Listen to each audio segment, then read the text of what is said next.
Body में से एक वाइब्रेशंस निकलती है, एक ऑरा निकलता है। तो घर के बाहर आप जो कुछ भी लिख रहे हो उसको चार्ज करना बहुत ज़्यादा जरूरी है। ओम लिख रहे हो तो भगवान शिव से संबंधित आप कोई भी मंत्र से उसको चार्ज कीजिए। सतिया बना रहे हो तो भगवान विष्णु से संबंधित कोई भी मंत्र से आप उसको चार्ज कीजिए, ठीक है। अगर आप कहोगे या फिर शुभ लाभ लिख रहे हो तो भगवान गणेश से संबंधित कोई भी मंत्र से आप उसको चार्ज कर सकते हो। और गायत्री मंत्र लिख रहे हो फिर तो गायत्री मंत्र है ही ना। और अगर आप कुछ भी नहीं लिखना चाहते तो श्री लिख दीजिए, श्री श्री लिख दीजिए। माता लक्ष्मी का बीज मंत्र श्री लिख दीजिए और फिर श्री श्री बोल के ही श्री लक्ष्मी नमः श्री श्री, तो ऐसे बोल के भी आप उसको चार्ज कर सकते हो। तो घर के बाहर आप जो भी कुछ लिखते हो उनको चार्ज करना बहुत बहुत ज़्यादा जरूरी होता है। मैं कभी इस पे डिटेल में वीडियो बनाऊंगी कि सावन की आपको घर के बाहर क्या क्या लिखना चाहिए और आपको घर के बाहर क्या क्या लिखना चाहिए। क्या पीरियड्स में भी पानी में नमक डालकर स्नान कर सकते हैं? पीरियड्स में पानी में नमक डालकर अगर आप स्नान करोगे तो वेल एंड गुड है। पीरियड्स में अगर आप पानी में नमक डाल के स्नान करते हो, पीरियड्स में क्या होता है जब लड़की महामारी होती है तो उसके जो ओरा होता है वो भी नेगेटिव हो जाता है। जो हमारे आसपास 1.5 फुट तक 2 से 1.5 फुट तक एक एयर होती है, 7 लेयर होती है। मैं यहाँ पे बैठी हूँ, मेरे भी यहाँ पे एक लेयर होगी, उससे आगे भी एक लेयर होगी। तो मेरे 1.5 से 2.5 फुट तक के बीच में एक एयर है, एक हवा है। तो अगर आप नमक डाल के जब स्नान करते हो तो वो जो एयर है, वो जो ओरा है वो क्लीन हो जाता है। तो पीरियड्स हो चाहे पीरियड्स ना हो, लेकिन अगर नमक डाल के आप स्नान करते हो तो बहुत ज़्यादा अच्छा होता है। लेकिन विशेष ध्यान दीजिए वो रॉक सॉल्ट होना चाहिए, अर्थात सेंधा नमक डाल के ही आपको स्नान करना है, ठीक है। इस बात का आपको ध्यान रखना है कि सेंधा नमक डाल के ही आपको स्नान करना होता है। इस बार तो मैं ये चेक कर रही थी कि यूट्यूब पे लाइव कैसे आते हैं, मुझे पता ही नहीं था यूट्यूब पे लाइव कैसे आते हैं।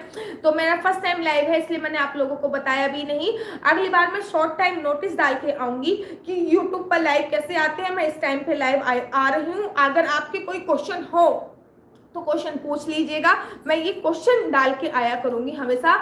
2 दिन से एक माता जी मुझसे पूछ रही हैं क्या शिवलिंग पर शिवलिंग पर चावल चढ़ा सकते हैं, क्या शिवलिंग पर चावल चढ़ा सकते हैं।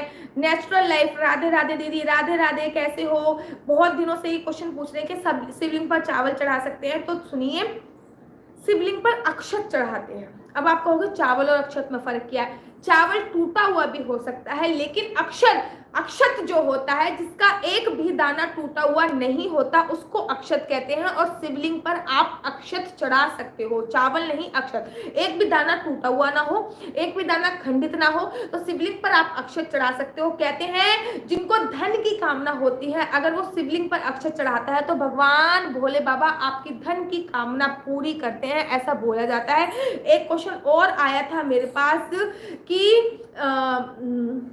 मैं तो भूल भी जाती, बहुत सारे क्वेश्चन आते हैं तो मैं पढ़ती हूँ तो उसी टाइम पे अगर रिप्लाई कर दूँ तो ठीक है, नहीं तो मैं भूल जाती हूँ। एक क्वेश्चन आया था क्या, देखिए केवड़े का फूल क्या होता है। जो केतकी का पुष्प होता है ना उसी को केवड़े का फूल बोलते हैं। विशेष ध्यान रखिए कि केवड़े का फूल या फिर केतकी जो पुष्प होता है वो भगवान भोलेनाथ पे नहीं चढ़ता है, क्योंकि भगवान भोलेनाथ ने उसको श्राप दे रखा है कि तेरा पुष्प मेरी पूजा में सम्मिलित नहीं होगा। आप श्राप क्यों दिया था, आपको तो मेरी वीडियो देखनी पड़ेगी। मैं जल्दी ही इस पे वीडियो बनाऊंगी, शिव महापुराण के अनुसार बना रही हूँ। एवरी डे मैं एक वीडियो डालती हूँ शिव महापुराण के अनुसार और पूरे सावन डालूंगी। आप देखिए, आपको शिव महापुराण सुनने का फल मिल जाएगा, अर्थात पूरा सारांश डाल रही हूँ मैं। जो भी मैं पढ़ रही हूँ उसका जो मेन मुख्य चीज है वो आप लोगों के लिए मैं लेके आई हूँ। तो उम्मीद करती हूँ कि सावन का सोमवार आप लोगों के लिए अच्छा बीते।